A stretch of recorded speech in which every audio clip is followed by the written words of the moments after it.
Imagine a science so powerful it could predict the rise and fall of empires, revolutions, and golden ages centuries in advance. This is the dream at the heart of Isaac Asimov Foundation series, where a mathematician named Hari Seldon invents psychohistory, a mathematical science of society. In the books, Seldon uses this science to save civilization from chaos after the fall of the Galactic Empire. But what if I told you that right now, someone in the real world is trying to do something remarkably similar? Meet Peter Turchin, a biologist-turned-historian, founder of the field of cliodynamics, who believes we can use data, mathematics, and history to forecast the rise and fall of societies. In this video, we will talk about who is Peter Turchin, what exactly is cliodynamics, how does it compare to Hari Seldon's psychohistory, where it works, where it fails, and what this means for our freedom and our future.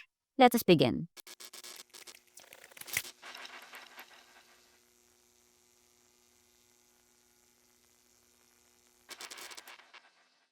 Peter Turchin was born in 1957 in Russia, son of a dissident psychometrician, Valentin Turchin. Originally trained as an ecologist, he worked on mathematical models of animal population, predator-prey cycles, population booms and crashes. But in the late 90s, Turchin had the radical idea: what if similar mathematical models could explain the boom and bust cycles of human societies? He coined the term cliodynamics, from Clio, the muse of history, and dynamics, the science of change. Since then, Turchin has become a central figure in this emerging field, publishing books like Historical Dynamics, War and Peace and War, Ages of Discord, and recently in Times in 2023, where he argues that the United States is entering a dangerous period of political instability. All of this is built on the idea that history is not just storytelling, it's a system that can be measured and modeled. So what exactly is cliodynamics? At its core, it's an attempt to turn history into science by collecting large data sets on historical societies, populations, wages, wars, rebellions, elite numbers, creating mathematical models that describe how these factors interact, using these models to look for patterns and make forecasts. Turchin's main theory focuses on something he calls secular cycle, which is something societies go through every 200 to 300 years. Growth, which sees population increase, economies rise, elite are stable. Then stagflation, where resources become scarce, wages stagnates, competition among elite rises. And then crisis, elite overproduce. Too many elites fighting over too few positions, which lead to social unrest and civil wars break out. And then depression and recovery. Here, population falls, inequality shrinks, and a new equilibrium is reached. This is not astrology. It's built on data. For example, Turchin and his colleagues assembled historical data on over 3 pre-modern societies like Imperial Rome, medieval England, and Ming China, and found similar patterns. Key insights here: it is not the masses who always drive instability. It's often the elite, mainly elite overproduction. Too many highly educated or wealthy people fighting for power. And as Turchin himself says, it's often like a musical chair game, but instead of excluding one player at each turn, you add one more. And after a while, you have too many angry losers fighting over the chairs. But where Turchin and Hari Seldon match? Well, both treat society as a system governed by discoverable laws, focus on long-term collective behavior rather than individual leaders. Both believe mathematical models can guide societies through crisis. But where they differ? Well, Seldon's psychohistory is deterministic, predict exact outcomes, but Turchin's models are probabilistic. They identify risk periods, not specific events. So Seldon could predict, for instance, that the empire will fall in 312 years, while Turchin would say inequality and elite competition make unrest highly likely in 2020s. Yeah, right now.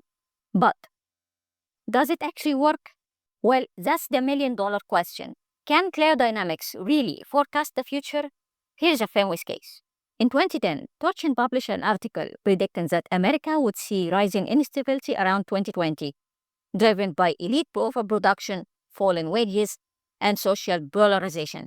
Decade later, political polarization, protest, riots. Critics say this could be all a coincidence or confirmation bias. But Turchin responds that his models do not predict exact dates, but risk periods, based on structural pressures. So what can cliodynamics do?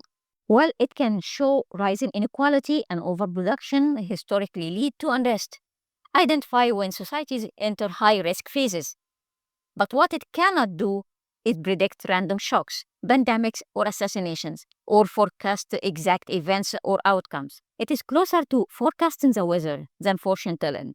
Now, here is the ethical question. If we could predict the future like Hari Seldon, should we? Well, Turchin himself worries about misuse. Could elites use these models to stay in power, or could authoritarian regimes justify cracking down by claiming preventing collapse? In Foundation, Seldon secretly manipulate history to save civilization, but it raises a question about free will, democracy, and personal freedoms. Here we might ask, should knowledge of historical trends empower individuals to adapt or be controlled by technocrats who claims they know the future? Turchin leaned towards transparency. He wants these models to be open for public, not hidden. And why this matters today? Well, we live in an age of data and AI. Some Silicon Valley thinkers openly dream of building real psychohistory using big data to predict elections, markets, and even revolutions. But true psychohistory is likely impossible. Human societies are too complex and freedom really matters. Yet, cliodynamics teaches us that inequality and elite competitions matters. History follows patterns that we can measure. Societies can adapt before crisis hits if we pay attention. So, for free societies, this means using knowledge not to control people, but to strengthen institutions, reduce inequality, protect freedoms. But the question the Foundation fans will likely be asking about is Turchin inspired by Hari Seldon? Well, according to Turchin himself, the answer is no. He did say he read the books in his 20s, but they had little effect on him. He does like the books, even if he thinks the idea in the Foundation novels a bit simple and naive. But he does like Isaac Asimov, and he's not trying to diminish him in any way.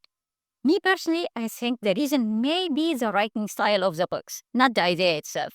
And back to Hari Seldon. What is the real legacy of Hari Seldon here? Well, Seldon is a fictional character. Peter Turchin and cliodynamics show us real possibilities. That history is not random chaos, that we can measure deep forces shaping our societies, and perhaps choosing a wiser path. All this without sacrificing our freedom.